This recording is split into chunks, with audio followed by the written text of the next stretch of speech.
皆さんこんにちは。ご紹介に作りました九州大学の井上と申します。今日は皆様の貴重なお時間を少しお借りしてですね、私の方からはデザインで社会を変えようというお話をさせていただきます。今根本所長の話の中で、あるいは映像からなんかSDGs に対して何かやらなきゃいけないかなというふうに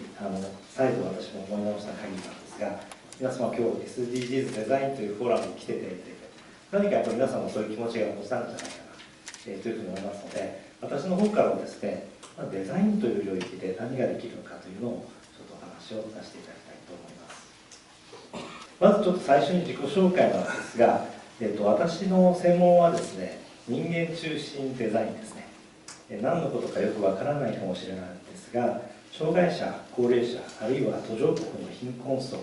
こういった多様な生活者の課題ニーズをデザインで解決しようということに20年ほど取り組んでおります。これまで例えばですね、低視力状態の人に見やすい文字、フォントの開発や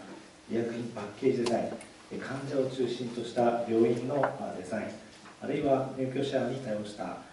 高齢者施設のデザイン、そういったことに携わっていました。この7年間はインドとインドネシアの貧困層向けの商品開発に携わってきました。ざっと私の自己紹介はそんな形なんですけれども、次にですね、デザインと SDGs についてお話をします。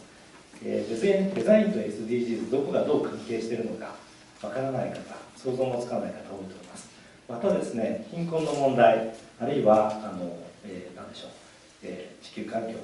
改善していく、こんな大きな課題を目の前に一人の人が何か一体できるんだろうか、できないんじゃないだろうか、そういう疑問をお持ちになっている方多いと思います。そんな中でデザインで解決した事例をちょっとだけご紹介したいんですが、一つ目がですね、これは魚の網なんですね。これ実はイギリスの学生が考えた魚の網です。実は普通の網じゃなくて、ちょっと白いところ光ってますが、あそこに LED が仕込まれていて、大きな魚だけ取れて小さな魚がその光に吸い寄せられて網から逃げるという網です。つまりですね、持続可能な食料ですね、魚の捕獲、これを守って小さな魚を大きくしてから食べればいい、この代まで皆さん毎日食べて美味しい魚を食べるように守っていこう、これをデザインで解決しようとした、これが一つの事例です。デザインにはそうした力があります。ただしこのデザインをですね、考えただけではこの網が世界に普及していけませんよね。でこのセーフティーネットという網はですね、漁業関係者、科学者、サプライヤー、あるいは政府等が連携してですね、これを広げていこうというふうになっています。つまり一人ではできない、アイデアは出してもそれを本当に社会実装していくためにはいろいろな連携が必要になるということです。これはですね、実はこれは無人でですね、先ほど根本所長のお話ありましたけど、プラスチック、海にあふれているプラスチックのゴミをですね、無人で回収しようという試みです。実はこれも高校生が発案したんですね。実はこういった動きたくさんあります。これはですね、カンボジアで鉄分が不足しているために、病にかかっている方が多くいました。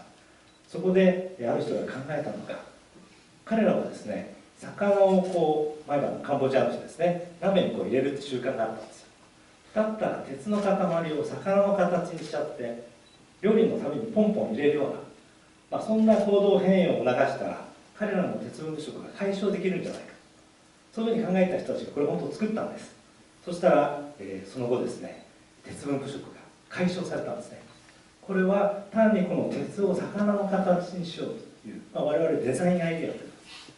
デザインのためにこういうアイデアが生まれて、こういうデザインで実際にいろいろと一つの課題が解決されてたという事例です。この事例実はですね、世界最大のクリエイティブのアワードであるカンヌクリエイティブフェスティバルでグランプリを取りました。実は私その年ですね、そのカンヌの審査員をやってました。世界中からですね、こういったデザインとかクリエイティブ、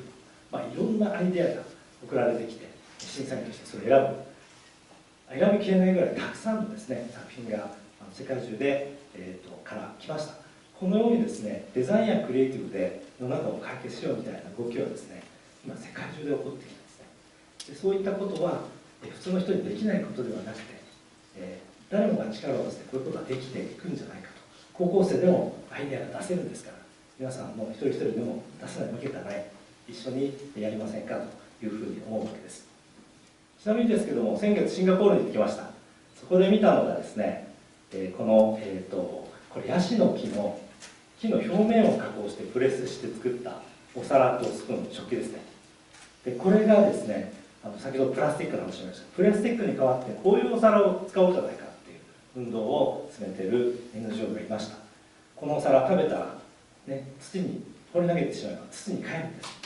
日本でもこんなのが欲しいなと思って2週間前に別府に行きましたら、こんなものを見つけました。でこれは木でできた、もちろんね、器、食器ですよね。でもさっきのよりも全然美しいですよね。こういった伝統工芸は九州にたくさんあるんです。SDGs を例えばビジネスにしようとした時にですね、こういった今ある九州の財産を生かしてそれをビジネス化していきながらですね、今の持続可能な社会に変換していくいろいろなやり方があるんじゃないかというふうに思います。身近なことから始めることができるし、あるいはデザインの力でできることがあるというふうに思います。そんな考えからですね、先ほど谷委員長からご紹介がありましたが、今年の4月、半年前に SDGs デザインユニットを、作りました。活動内容はですね、政策、企業とのコラボによる政策、それから研究、教育、そして今日がそのスタートとなりますデザインを地域で運動化していこうというようなことで半年間今までやってまいりました。そういった形でですね、これから大きな課題に対して挑戦しようというふうに思っているんですが、実はすでにこの夏にですね、学生たちにインドの、非常に衛生環境が、悪い、これを解決するための、花王さんとのプロジェクトで、実はその衛生環境を改善するための絵本をですね、学生と花王の社員で作ってもらいました。これはSDGs の教育の一環で花王さんとのコラボでやったんですが、実は結果こういう絵本がもうできてます。これをインドの小学生に、配布することができます。でここでですね、ちょっと皆さんにお伝えしたかったのはこのインドに学生たちを連れて行って帰った後にですね、大学生でも僕でもできることがあるんだというふうに皆が思ってくれたことなんですね。ですから課題、現地の状況を見てその人たちの課題を知るとですね、何らかのことを僕らが提供できるということが学生自らが伝ってくれました。ただしやはり学生一人ではできないと思うんですね。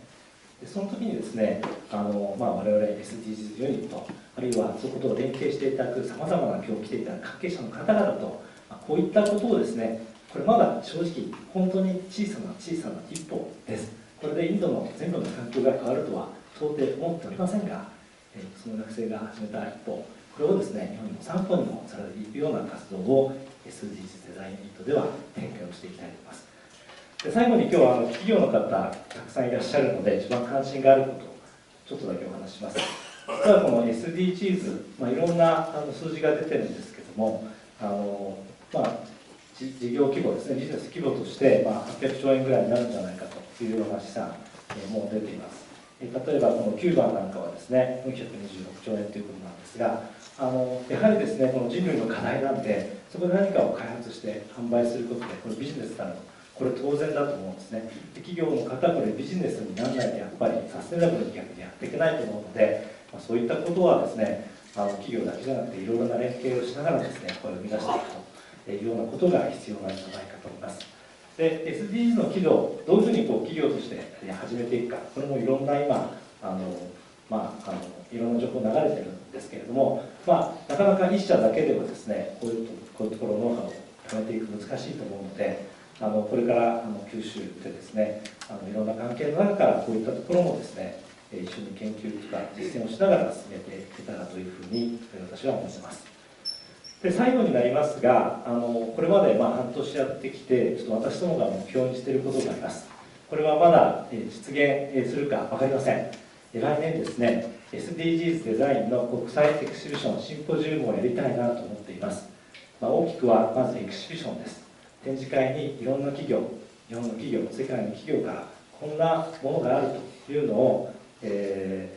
示してもらってみんなでシェアしたいなと。やっぱ物を見ると心が動きます。そしてシンポジウムをやりたいです。今日は日本の人がメインですが、来年のシンポジウムの世界中各国の人が来てくれたらいいなと思います。そしてアワードです。何か素晴らしい作品を作った人を、勇気づける、学生あるいは社会人、そういうことによってこれを世界的な運動にしていけたらいいなというふうに思っておるんですが、実はこれまだ全然ですね、予算も毎日仲間もいませんので、もしこういうことを一緒にやっていきたいという方がいらっしゃいましたらですね、後でお声掛けいただければ、あるいはまた今後ご連絡をいただければというふうに思います。